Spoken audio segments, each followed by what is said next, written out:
गोविंद देव जी मंदिर भगवान श्री कृष्ण को समर्पित एक मंदिर है जिसे गोविंद कहा जाता है। ये पूरी दुनिया के प्रमुख कृष्ण मंदिरों में से एक है।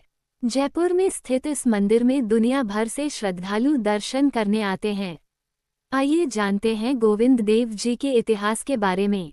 गोविंद देव जी एक विश्वविख्यात मंदिर है और यहाँ ठाकुर जी की कोई साधारण प्रतिमा नहीं है।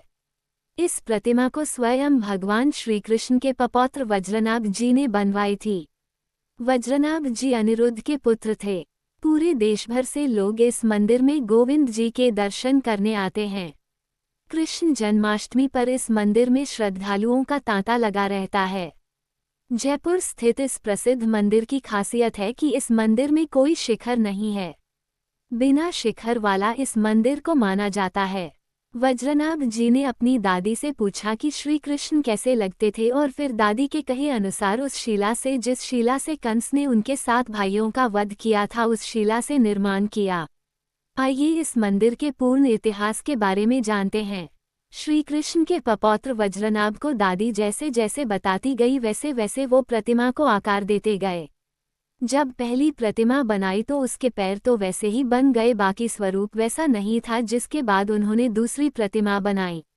जब दूसरी प्रतिमा बनाई तो पैर और शरीर दोनों एक जैसे बन गए, लेकिन वह श्री कृष्ण जैसे नहीं थे। जो पहले प्रतिमा बनाई गई थी तो उसको मदन मोहन जी का नाम दिया गया, जो करौली में विराजित है, और दूसरी प्रतिमा बनाई वो गोपीनाथ जी कहलाए, जो कि पुरानी बस्ती जयपुर में विराज रहे हैं। इसके बाद उन्होंने तीसरी प्रतिमा बनाई और जैसे ही तीसरी प्रतिमा पूर्ण हुई तो उनकी दादी ने सिर हिलाते हुए हाँ कहा, क्योंकि श्री कृष्ण का पूर्ण रूप था वो यही स्वरूप था जो कि इस मंदिर में स्थित गोविंद की प्रतिमा में है। कालांतर में जब औरंगजेब का आतंक बढ़ा तो बहुत से हिंदू मंदिर तोड़े गए। तब ये 7 मंजिला मंदिर वृंदावन में था। फिर आमेर के राजा मानसिंह जी इस प्रतिमा को लेकर पहले गोवर्धन में विराजे, इसके बाद कामा में विराजे और उसके बाद फिर गोविंदपुर रोपाड़ा से आमेर होते हुए यहाँ विराजित की गई। अब ये प्रतिमा सूर्य महल में विराजमान है। यह एक मंदिर नहीं सूर्य महल है। पहली छवि का नाम मदन मोहन जी है जो राजस्थान के करौली में स्थापित है। दूसरी छवि गोपीनाथ जी के नाम से जानी जाती है जो जयपुर की पुरानी बस्ती में स्थापित है।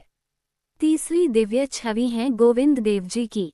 इस प्रकार गोविंद देव जी की पवित्र छवि को वज्रकृत कहा जाता है, जिसका अर्थ है वज्रनाभ द्वारा निर्मित। ऐसी धार्मिक मान्यता है कि एक बार भगवान कृष्ण के प्रपौत्र ने अपनी दादी से भगवान कृष्ण के स्वरूप के बारे में पूछा और कहा कि आपने तो भगवान कृष्ण के दर्शन किए थे, तो बताइए कि उनका स्वरूप कैसा था। भगवान कृष्ण के स्वरूप को जानने के लिए उन्होंने जिस काले पत्थर पर कृष्ण स्नान करते थे उस पत्थर से 3 मूर्तियों का निर्माण किया। पहली मूर्ति में भगवान कृष्ण के मुखारविंद की छवि आई, जो आज भी जयपुर के गोविंद देव जी मंदिर में विराजमान है। ऐसी मान्यता है कि राधा रानी के चरण कमल बहुत दुर्लभ हैं और श्री कृष्ण हमेशा उनके चरणों को अपने हृदय के पास रखते हैं। श्री कृष्ण जिनकी पूजा पूरी सृष्टि करती है वे भी उनके चरणों की स्पर्श करते थे।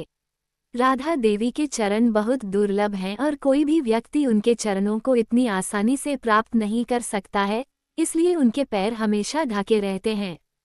कुछ मंदिरों में जन्माष्टमी पर या राधाष्टमी पर उनके चरणों को कुछ समय के लिए खुला रखा जाता है। मान्यता के अनुसार माता राधा के चरण बेहद पवित्र हैं और उनके दर्शन मात्र से जीवन सफल हो जाता है।